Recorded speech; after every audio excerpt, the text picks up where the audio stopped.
They told me my husband died in a car crash on a rain-slicked motorway outside of Winchester. That was the official story. That was what I repeated to the padre, to the funeral directors, to Bartholomew Cavendish himself, who pressed a firm, awkward hand onto my shoulder at the graveside, like it was supposed to mean something. But 3 days after we buried him, his billionaire boss called me at midnight and said the words that split my world in half. Don't tell your stepmother. Don't tell your sister. You could be in danger. I drove to his office not knowing I was about to see a dead man standing in it. My name is Cressida Vane. I'm 42 years old, a major in the British Army, and until 11 days ago, I was a wife. I've spent most of my adult life learning how to keep my hands steady when everything around me is falling apart. 3 operational tours will do that to you. I've stood in rooms where the walls shook from mortar fire close enough to rattle my teeth, and I never once let my voice crack. But nothing, not one single day in uniform, prepared me for the sound of a padre's careful, rehearsed voice, telling me that my husband was gone. Gideon was the steady one. That's the joke we used to make, the two of us late at night with a bottle of claret between us on the back terrace. I fought wars overseas. He fought spreadsheets in boardrooms as finance director of Cavendish Technologies, the private tech empire built by a reclusive billionaire named Bartholomew Cavendish.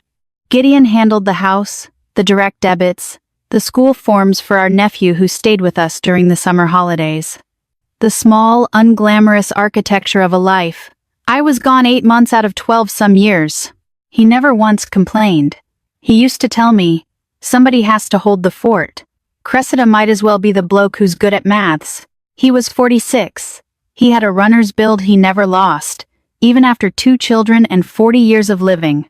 Salt starting to show at his temples, and this quiet way of looking at you like he already knew what you were going to say before you said it. I loved him in the unglamorous way you love someone after 17 years.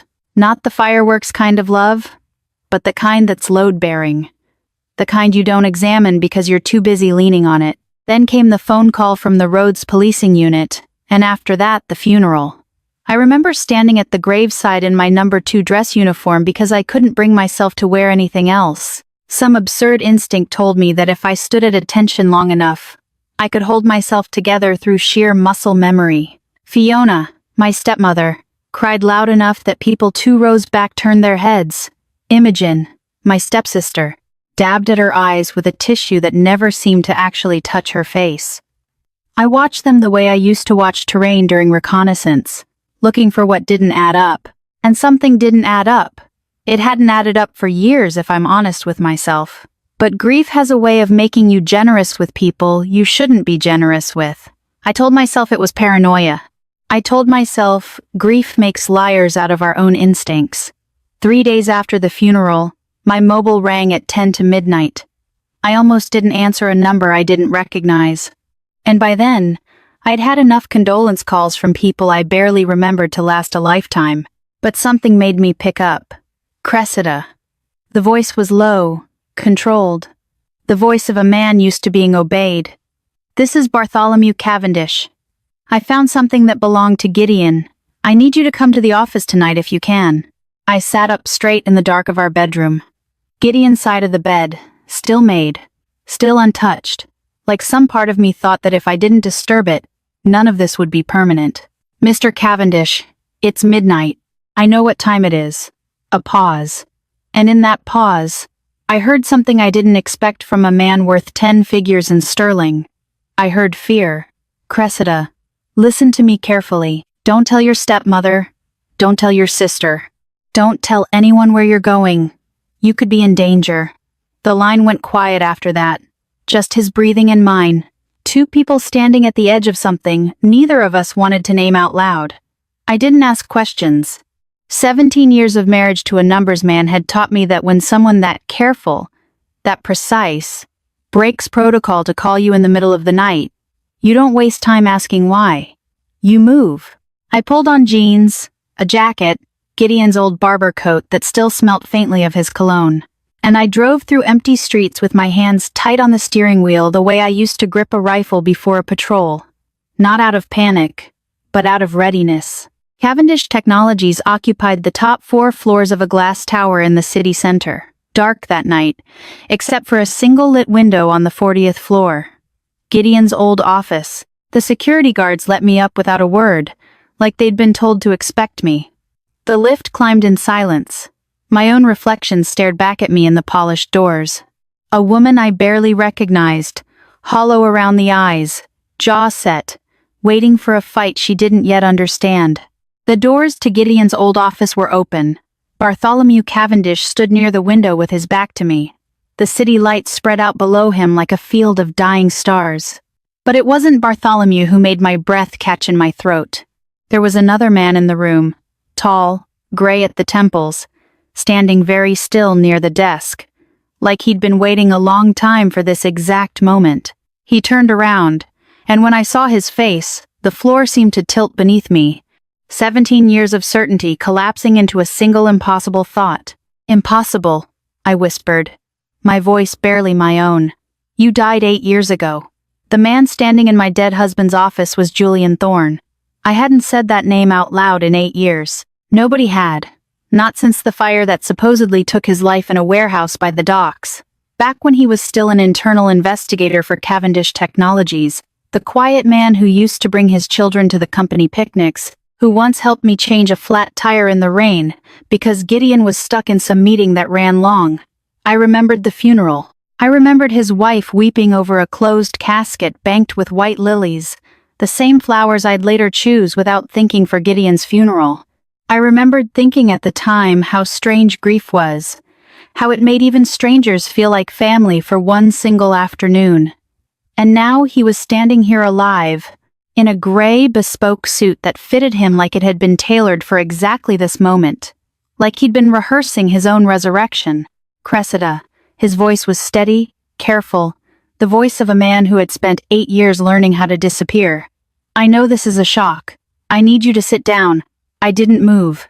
My hands had gone cold, the particular cold that comes not from temperature, but from the body bracing itself against something it doesn't yet have language for. You're supposed to be dead, I said, and even as the words left my mouth, I heard how absurd they sounded. How the whole room seemed to be holding its breath, waiting to see what I'd do next. Bartholomew finally turned from the window. He looked older than I remembered from the handful of black-tie charity dinners Gideon used to drag me to. The kind of tired that doesn't come from lack of sleep, but from carrying something heavy for a very long time.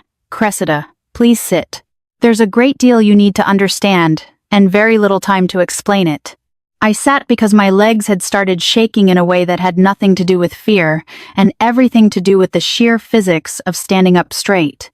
While my entire understanding of the last 8 years rearranged itself, Julian pulled a chair across from me, close enough that I could see the fine lines around his eyes, the small scar along his jawline that I didn't remember from before, evidence of a life lived somewhere else under some other name for 8 quiet years.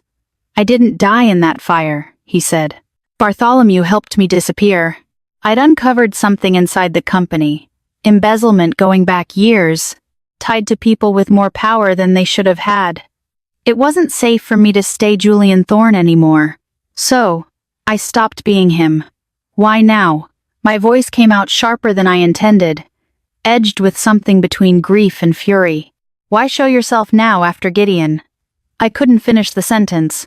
Some words are too heavy to carry all the way to the end. Julian's jaw tightened. Because 2 months ago, Gideon found me. He tracked me down through a contact I thought was buried, and he asked me to help him with something. Not company business, Cressida. He paused, and in that pause, I felt the ground shift again. Family business. Yours. The word landed like a stone dropped into still water, rings spreading outward until they touched every corner of the room. He'd been investigating for almost a year. Julian continued quietly. He never told you because he didn't want to worry you while you were deployed, and because he wasn't sure yet what he was looking at. But what he found, Cressida, it wasn't inside Cavendish Technologies. It was inside your own family. Fiona's face rose unbidden in my mind. The practiced tears at the funeral, the way she'd held Imogen's hand a little too tightly, like she was steadying someone rather than comforting them. I'd noticed it and dismissed it as nothing. Grief makes you generous with people you shouldn't be generous with. Julian reached into his jacket and produced a small lockbox, brass-cornered, the kind of thing that looked like it belonged in another century. He set it on the desk between us, with the careful reverence of a man handling something sacred. "Gideon gave me this 3 weeks before he died," he said. "He told me if anything ever happened to him, I was to make sure it reached you. Only you. Not your stepmother, not your sister. He was very specific about that." My hands trembled as I reached for the box. Inside, when Julian turned the small key, I found a USB memory stick, a leather-bound journal with Gideon's cramped, careful handwriting filling every page, a small brass key I didn't recognize, and a stack of handwritten letters tied with a length of red ribbon. It was the same color ribbon Gideon always used to wrap my birthday gifts, some private joke between us that meant nothing to anyone else in the world. "He never believed the crash was random," Julian said quietly, and something in his tone made the hair rise on the back of my neck. Those were his words to me almost exactly. He said, "If I die, look at her family first." I stared at him. Somewhere beneath the ringing in my ears, some part of me, the soldier, the part trained to notice when a room has changed, registered movement outside the window. A black Range Rover had pulled to the curb below, headlights cutting through the dark, doors opening in that unhurried, deliberate way that told me whoever was inside wasn't in any rush because they weren't afraid of being caught. Julian followed my gaze. His face went still in a way I recognized from men who have learned the hard way what danger looks like before it arrives. He crossed to the window, watched for a long moment, and when he spoke again, his voice had dropped to barely more than breath. "There. Here." Bartholomew moved fast for a man his age, crossing the office in 3 strides, and pulling a bookshelf away from the wall to reveal a narrow door. I never would have noticed. The kind of thing built into old buildings by men who understood that money attracts people who don't knock. "This way," he said, and there was no question in his voice, only the flat certainty of someone who had done this before. Julian scooped the lockbox and its contents back into a leather satchel, and I followed them both down a set of concrete stairs that smelt like dust and old rain, my heart hammering in a rhythm I hadn't felt since my last operational tour. That particular alertness, where your whole body becomes an instrument for reading danger. We came out into a private basement level. A room I hadn't known existed beneath a building I'd walked into 100 times over the years, waiting for Gideon to finish some late meeting. Concrete walls, a bank of monitors, a heavy steel door that Bartholomew sealed behind us with the practiced motion of a man who had built this room for exactly this kind of night.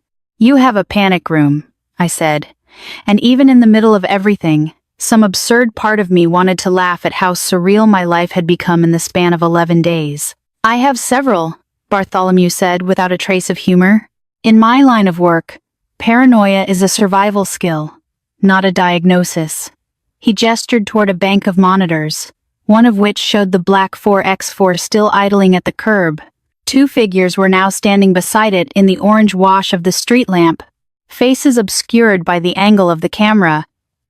They've been watching this building for 3 days, ever since Julian resurfaced. "Who are they?" I asked, though some smaller, quieter part of me already suspected I didn't want the answer. Julian set the satchel on a steel table bolted to the floor and opened it again more carefully. This time he laid out the journal, the letters, the small brass key. "Gideon suspected your stepmother had help. Someone watching. Someone willing to do more than watch if it came to that." He looked at me, and there was something almost apologetic in his expression, like a man delivering a diagnosis he wished he could take back. "Cressida, how much do you actually know about what happened to your father's estate after he passed?" The question landed sideways, disorientating because it had nothing to do with Gideon and everything to do with a wound I'd stopped picking at years ago. My father died when I was 34, midway through my second tour in the Middle East. Fiona had married him 11 years before that, and by the time I made it home for the funeral, most of the paperwork had already been handled to spare you the burden. She'd told me this while stabbing at eyes that never seemed quite wet enough. "Fiona managed everything," I said slowly. "The house, the accounts. I was overseas. I trusted her." "Gideon didn't," Julian said gently. Not entirely. About a year ago, he started noticing discrepancies. Filings with HM Revenue and Customs that didn't match what your father's original will specified. A trust account that had been quietly restructured. Signatures on documents that Gideon didn't believe were authentic. He brought it to me because he didn't know who else he could trust with something this close to home. Bartholomew exhaled slowly, and when he spoke, his voice carried the particular weariness of a man confessing something he'd rather have kept buried. Fiona and Imogen attempted to reach out to Gideon directly more than once in the months before he died. They wanted him to help move certain assets, your assets, Cressida, into a different trust structure. One that would have effectively removed you as beneficiary while you were overseas and unable to object. The words moved through me slowly, like cold water finding its way into every crack. I thought of every long deployment, every months-long silence where I'd trusted the people back home to hold things steady in my absence. The way Gideon held the fort. The way I'd assumed without ever really questioning it that Fiona was doing the same. Julian opened the leather journal to a page marked with a torn strip of paper and turned it toward me. Gideon's handwriting, small and precise, filled the margins with dates, names, sterling figures circled twice for emphasis. He documented everything he found. He was building a case, Cressida, quietly. He never told you, because he didn't want you to carry this while you were out in the field. And because until the last few months, he wasn't entirely certain what he was looking at. He reached past the journal, and lifted a small silver memory stick from the satchel, turning it over once in his fingers before handing it to me like it weighed more than metal should. There's a video on here. He recorded it about 6 weeks before the crash. I think it's time you saw it. My hands were steadier than I expected as I took it, though something in my chest had gone tight and small, bracing itself the way you brace before opening a door you already suspect leads somewhere terrible. Bartholomew connected the drive to one of the monitors, and after a moment of black screen and static, Gideon's face filled it, tired, a little thinner than I remembered from those last weeks, but unmistakably him, unmistakably alive in a way that made my throat close up entirely. He looked directly into the camera the way he used to look at me across the dinner table, like there was no one else in the world worth his attention. "If you're watching this," he said, and his voice broke something loose in my chest that I'd been holding together with sheer willpower since the funeral. "I'm probably gone." I sat very still, watching my husband speak to me from beyond a death I still hadn't finished grieving. "Your greatest enemy," he said quietly, "was never on the battlefield." The screen went dark. Somewhere behind me, Bartholomew's phone buzzed once, sharp and sudden in the silence of the room. He answered, listened for a long moment, his face going pale in the blue light of the monitors. And when he lowered the phone, his hand was not quite steady. "That was my security team," he said. "Someone just broke into your house, Cressida. 2 unmarked cars flanked us the entire drive back to my house." Bartholomew's security detail moved in formation like they'd rehearsed this exact scenario 100 times before it ever happened. I rode in silence beside Julian, watching familiar streets blur past the window, streets Gideon and I had driven 1,000 times together, and thinking how strange it was that grief and fear could occupy the same body at the same time without canceling each other out. 2 police response cars sat in my driveway when we arrived, lights washing blue across the front of the house I'd shared with my husband for 12 years.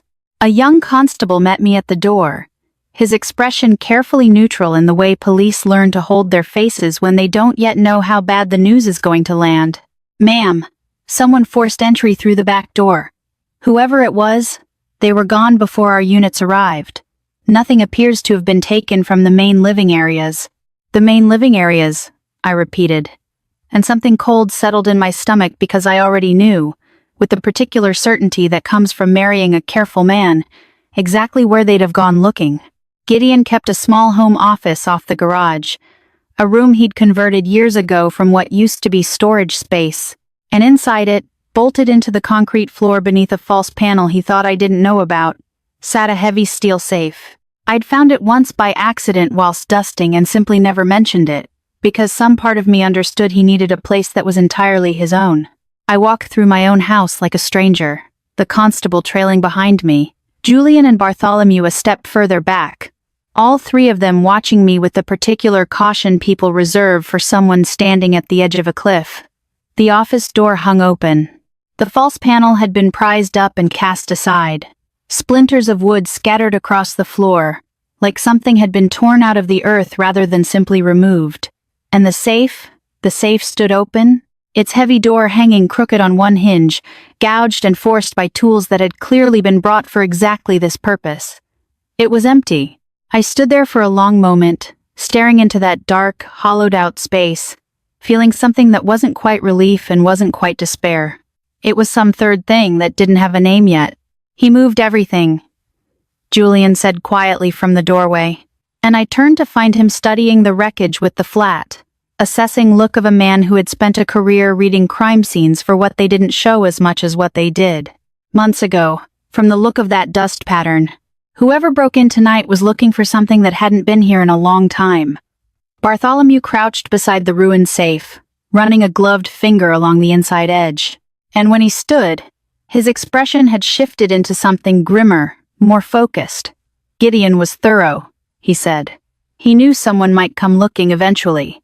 He just made certain there'd be nothing left to find." We sat in my sitting room afterwards, the three of us, while the officers finished their report outside, and Julian finally opened the last item from the satchel, a plain envelope, unmarked, sealed with the kind of careful precision Gideon brought to everything he touched. Inside were documents that took my breath away one page at a time, a copy of a will dated only 4 months before Gideon's death, a series of bank records, a stack of photographs that Julian laid out on the coffee table like a hand of cards. The photographs showed Fiona in the car park of a city law office, deep in conversation with a man in an expensive suit. Another showed Imogen meeting with someone at a coffee shop, papers spread between them. A business card visible on the table that read in small, professional print, "Insurance brokerage services." Gideon believed, Bartholomew said carefully, that someone in your family had motive to want him removed from the picture, not necessarily to harm you directly, Cressida, but to remove the one person standing between them and full control of your father's estate. I stared at the photographs, feeling something in my chest crack open wide and raw. "You're telling me someone wanted him dead?" Nobody answered right away, and the silence in that room said more than words could have. Bartholomew finally cleared his throat, choosing his next words with obvious care. "There's something else you need to know. Gideon used a portion of his own savings quietly over the last several years to purchase a substantial stake in Cavendish Technologies. He never held those shares in his own name. Then whose name are they in?" Bartholomew met my eyes, and something in his expression told me the answer before he said it out loud. "Yours, Cressida. He put everything in a trust with you as sole beneficiary. You've owned a significant piece of this company for over 2 years, and I don't believe you had any idea." The sterling figure he named a moment later didn't feel real. It didn't feel like it belonged to my life. The modest, quiet life I'd built around deployments and homecomings, and a husband who loved me enough to build an entire second life in secret, just to protect me from something he couldn't yet name out loud. Julian gathered the documents back into neat order, his hands steady in a way that told me he'd had 8 years to practice staying calm while the world came apart around him. "There's one more person you need to speak with," he said quietly, "someone who can help us understand exactly what Gideon was building before he died, and exactly what your stepmother and stepsister are still trying to finish." I decided that night that grief could wait. It sat there in my chest the way it had every day since the funeral, heavy and constant. But I folded it away like a soldier folding a flag carefully with both hands, to be dealt with later when the mission was finished, because that's what this had become. A mission. Gideon had spent the last months of his life building a case quietly, methodically, the way he balanced a ledger, and I understood now that finishing it was the last thing I could still do for him. Julian introduced me 2 days later to a forensic accountant named Miriam Vance, a soft-spoken woman in her 60s who had spent 30 years untangling exactly this kind of fraud for the Serious Fraud Office before retiring into private consulting. She spread Gideon's documents across her dining room table like a surgeon laying out instruments, and within an hour, She'd built a timeline that made my stomach turn. Years of small, careful diversions from my father's estate, dressed up in language complicated enough that nobody without a forensic eye would ever have noticed. "Your husband was very good at this," Miriam told me not unkindly. "He built a case that would hold up in a crown court. What he didn't have when he died was proof of intent. Proof that this wasn't just financial mismanagement, but something closer to a conspiracy." That was when I made a decision that surprised even me. Sitting there at Miriam's table with cold coffee in front of me, and my husband's careful handwriting spread out like evidence in my own trial, I decided to lie. Not to the police, not to Bartholomew or Julian or Miriam, but to Fiona and Imogen.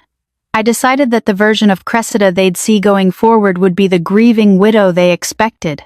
Soft, disorientated, easy to manage. A woman who didn't know she owned a piece of a tech empire worth tens of millions of pounds. A woman still trusting enough to sign whatever was put in front of her. It wasn't difficult to play honestly. Some days the grief wasn't even acting. Fiona called within the week, her voice syrup sweet over the phone. The same voice she'd used at every family gathering for the past 11 years, the one that always made something in me want to check the locks. "Sweetheart, I know this is the worst time, but we do need to talk about your father's estate paperwork. There are some documents that need updating now that Gideon's gone," I said. Yes. I said I trusted her. I said the words I knew she wanted to hear, and felt something cold and steady settle over me as I said them. Not unlike the calm that used to come over me before a mission, the particular quiet that isn't the absence of fear, but the mastery of it. Imogen came by the house a few days later, with a folder of papers and a smile that didn't quite reach her eyes, walking me through language about simplifying the trust, about protecting me from the burden of managing complicated assets while I grieved. I nodded along.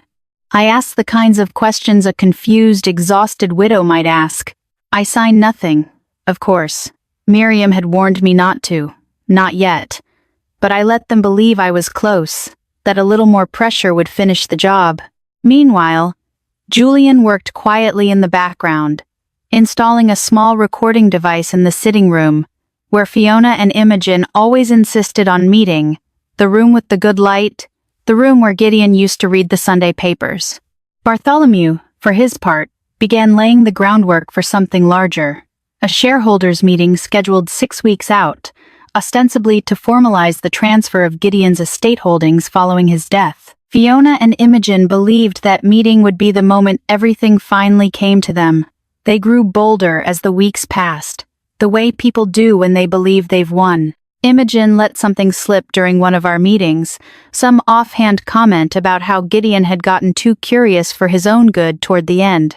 And I sat there with my hands folded in my lap, my heart hammering, and simply nodded like a woman who hadn't quite caught the weight of what had just been said. Later that night, alone in the house that no longer felt entirely like mine, I played the recording back for Julian and Bartholomew, my voice steady even as my hands weren't. "They think it's over," I told them. "They think Gideon's evidence disappeared with him." Bartholomew studied me for a long moment, the careful assessing look of a man used to reading people across a boardroom table. "And the shareholders' meeting. They'll come," I said. "Fiona's been asking Imogen for weeks what she's going to wear." There was something almost unbearable in saying it out loud. The casual cruelty of two women planning their triumph over the ruins of a family, while the man who'd tried to stop them lay in the ground less than 3 months. The morning of the meeting arrived gray and overcast, the kind of British sky Gideon used to call funeral weather, which felt in hindsight like something closer to prophecy than joke. I dressed carefully, not in black this time, but in a sharp navy suit Gideon had once told me made me look like I could run the company myself. A joke between us that had turned out apparently to be closer to true than either of us knew. Fiona and Imogen arrived at the Cavendish Technologies building at exactly 9, dressed for a celebration they didn't yet know wasn't theirs to have. The doors of the boardroom opened at 9:15. A man I didn't recognize walked in carrying a black case. And the moment I saw Fiona's face change, I knew that whatever came next would be the last untruth either of us ever told each other. The boardroom at Cavendish Technologies occupied the entire top floor, glass walls on 3 sides, So the city spread out beneath us like something we all owned a piece of, though only one of us actually did. Fiona sat near the head of the table in a cream-colored dress she'd clearly chosen for the occasion, her hair freshly done, the particular glow of a woman who believes she's about to be rewarded for patience. Imogen sat beside her, scrolling through her phone with the studied boredom of someone who has already spent the money in her head a dozen times over. I sat across from them, flanked by Bartholomew on one side and Miriam Vance on the other, my hands folded in my lap the same way they'd been folded during 100 debriefings overseas. Still composed, giving away nothing. Bartholomew opened the meeting with the kind of measured, unhurried authority I imagine he'd used in 1,000 boardrooms before this one. "Thank you all for coming," he said. "Today we'll be finalizing matters related to Gideon Vane's estate, including the disposition of certain shares held in trust." Fiona's smile widened just slightly. The way a smile widens when someone hears exactly what they've been waiting to hear. "Before we begin," Bartholomew continued, "I'd like to introduce someone. Julian Thorne, many of you will remember, was an internal investigator here for several years before his death, 8 years ago." The room went very still. Imogen's phone lowered slowly. Fiona's smile did not move, but something behind her eyes did. A small flicker like a candle catching a draft. The doors opened, and Julian walked in carrying a black case, setting it on the table, with the deliberate calm of a man who had waited 8 years for this exact moment. "I'm not dead," he said simply. "I disappeared to protect an investigation, and I'm here today because Gideon Vane asked me to make sure this reached the people it belongs to." Fiona's composure cracked just at the edges, the way ice cracks before it finally gives. "This is absurd," she said, her voice climbing half an octave higher than the honeyed tone I'd grown up hearing across the dinner table. "Cressida, what is this?" I looked at her, really looked at her for what felt like the first time in years, past the careful hair and the practiced tears at the funeral and 11 years of small cruelties dressed up as concern. And I said quietly, "It's the truth, Fiona. Something Gideon spent the last year of his life making sure I'd eventually find." Miriam opened her laptop and began walking the room through the financial timeline she'd built. The diverted funds from my father's estate, the falsified trust restructuring, the signatures that forensic analysis had flagged as inconsistent with my father's authentic hand. Imogen's face drained of color somewhere around the third slide. Fiona's jaw tightened into a hard, thin line, the mask finally slipping to reveal something colder underneath. "You have no proof any of this was intentional," Fiona said, and her voice had dropped now, quiet in a way that felt more dangerous than her earlier volume. "Financial mismanagement isn't a crime, Miriam. People make mistakes." "They do," Miriam agreed evenly, "but mistakes don't usually come with forged signatures and a paper trail specifically designed to hide asset transfers from a beneficiary serving overseas." Julian opened the black case and connected a small drive to the display at the end of the table. "There's something else," he said. Gideon recorded a great deal in the final months of his life. He was careful, methodical, thorough, everything he always was. The screen flickered to life, and Gideon's face filled it, and I watched Fiona's whole body go rigid at the sight of him. This man she'd apparently underestimated so badly it had cost her everything. He spoke for several minutes, laying out what he'd found with the same calm precision he brought to every quarterly report he'd ever walked me through at our kitchen table. The falsified documents, the trust restructuring, the meetings with solicitors and insurance brokers that Fiona and Imogen believed had gone entirely unnoticed. And then near the end, he played something else. An audio recording dated months before his death. The quality rough, but the voices unmistakable. Fiona's voice tinny through the speakers, talking to someone I couldn't see. If Gideon disappears, everything gets so much easier. Cressida's never home long enough to manage any of this herself. The room went absolutely silent. Imogen turned to look at her mother with an expression I'd never seen on her before. Not guilt exactly, but something close to horror. The particular horror of realizing you've been standing beside someone capable of more than you let yourself believe. "That's taken out of context," Fiona said. But her voice had lost all its honey, now gone thin and brittle. and I could see in her eyes the exact moment she understood there was no context that would save her. Bartholomew closed his laptop with quiet finality. The board has reviewed all documentation with outside legal counsel over the past several weeks, he said. Effective today, all shares and assets held in the Vane Family Trust, including Gideon's holdings in this company, revert fully and solely to Cressida Vane, as specified in the trust documentation he filed prior to his death. Imogen began to cry, real tears this time. Nothing like the performance at the funeral. Fiona simply sat very still, staring at the table, at her own hands, as though she could somehow will the last hour backward into something survivable. I stood, finally feeling something in my chest loosen for the first time in 11 days. Not relief, not yet, but something adjacent to it. The particular stillness that comes after a long operation finally reaches its objective. He knew, I said, my voice steadier than I expected. He knew what you were doing, and instead of confronting you, he built a case strong enough that you'd never be able to talk your way out of it. That was Gideon, quiet until it mattered. Security guards appeared at the doorway. Then 2 police constables, who had been waiting outside for exactly this moment, and as they moved toward Fiona, the door opened once more, and a man in a gray suit stepped through, holding up a warrant card toward the room. Mrs. Fiona Vane, he said, his voice flat, official, final.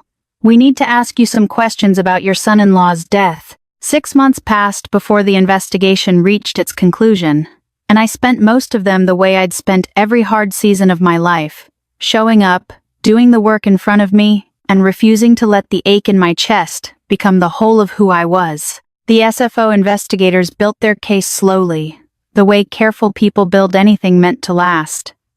They confirmed what Gideon had already suspected in the final months of his life, that the falsified trust documents were only the surface of something deeper, a pattern of financial fraud and insurance manipulation stretching back nearly 4 years, involving a small network of professionals who had been more than willing to help Fiona and Imogen move money that was never theirs to move. Whether any single act of that fraud reached all the way into the circumstances of Gideon's crash remained, in the end, a question the courts could only partially answer. Enough evidence to raise serious concern. Not enough, the Crown prosecutor told me gently, to prove intent beyond reasonable doubt in a court of law. I learned to hold that ambiguity the way I'd learned to hold everything else that year, without letting it collapse me. What the courts could prove, they proved thoroughly. Fiona pleaded guilty to fraud and forgery charges tied to the estate manipulation, and to perverting the course of justice related to the destruction of financial records once she realized an investigation was closing in. Imogen, who cooperated fully once she understood the weight of what her mother had built around her, received a lighter sentence, a suspended sentence and restitution, and something in me, some old, tired, complicated piece of family loyalty I hadn't fully let go of, that was quietly grateful. The court saw a difference between the woman who orchestrated the scheme and the daughter who'd simply been too weak or too frightened to walk away from it. I visited Imogen once before her sentencing, in a small visiting room that smelt like disinfectant and old coffee. She looked smaller than I remembered, stripped of the polish she used to wear like armor. I didn't know, she said, and there were real tears this time, not the performance from the funeral. About Gideon, I swear to you, Cressida, I didn't know what she was capable of. I believed her, mostly. I've learned that people can be complicit in things they don't fully understand, can stand close enough to darkness to be warmed by it without ever quite looking at what's casting the shadow. I told her I hoped she'd build something honest with whatever came next. I meant it. I haven't spoken to her since, but I think about her sometimes the way you think about a house you used to live in, gone strange and unfamiliar in memory. Bartholomew Cavendish stepped down as CEO of Cavendish Technologies that spring, quietly, without the fanfare you might expect from a man of his stature. He told me over coffee in his office one last time, before he cleared out his desk, that Gideon's death had changed something fundamental in how he thought about the company he'd spent 30 years building. I built an empire, he said, looking out at the same skyline Gideon had looked at 1,000 times. And somewhere along the way, I stopped noticing the people inside it. Gideon noticed. He noticed everything. It cost him everything in the end. But he never stopped being the most honest man in any room he walked into. Before he left, he handed control of a charitable foundation, one Gideon had quietly founded years earlier and never told me about, funded modestly from his own savings, aimed at supporting military families navigating exactly the kind of long-distance, high-stakes marriage Gideon and I had built our life around, fully over to me. "He wanted you to have this eventually," Bartholomew said. "I think he simply ran out of time to tell you himself." I kept serving. That surprised some people.